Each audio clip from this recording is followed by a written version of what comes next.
Gaur egun oso berezia eta garrantzitsua da guretzat, eta ez guretzat bakarrik baizik eta hezkuntza komunitate osoarentzat. 2 hilabete eta erdi ondoren, ikasleak geletara bueltatzen ari dira. Poliki-poliki, baina bueltatzen ari dira.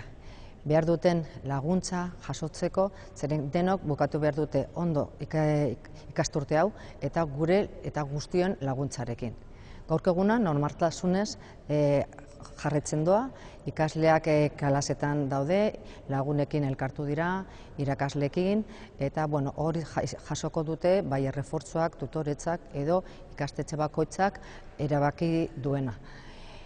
Irakasle, ikasleak, familiak eta denak aste hauetan lan handia egin dute eta online irakaskuntzak jarraitu dute, baina ez da nahikoa eta espero dugu azken txanpa honetan, azkeneko egun hauekin laguntza horrekin ondo bukatzea kurtsoa.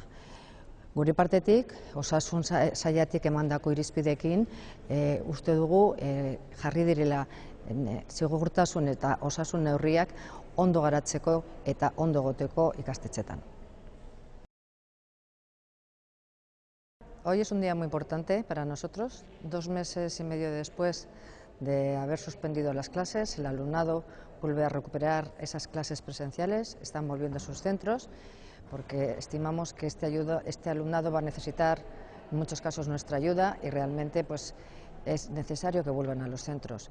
La presencialidad nunca va a sustituir a esta docencia no presencial online que han tenido estos meses.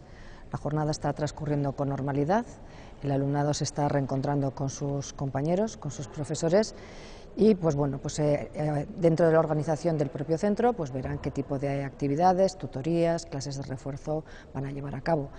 El profesorado y las familias y el propio alumnado han hecho un gran esfuerzo en este tiempo y realmente es de agradecer a todos ellos el esfuerzo que han hecho, pero y algunos seguirán online, pero creemos que este impulso de esta presencialidad en el final de curso les va a venir muy bien a muchos de ellos. Se han tomado las medidas de seguridad necesarias y creemos que los centros están preparados.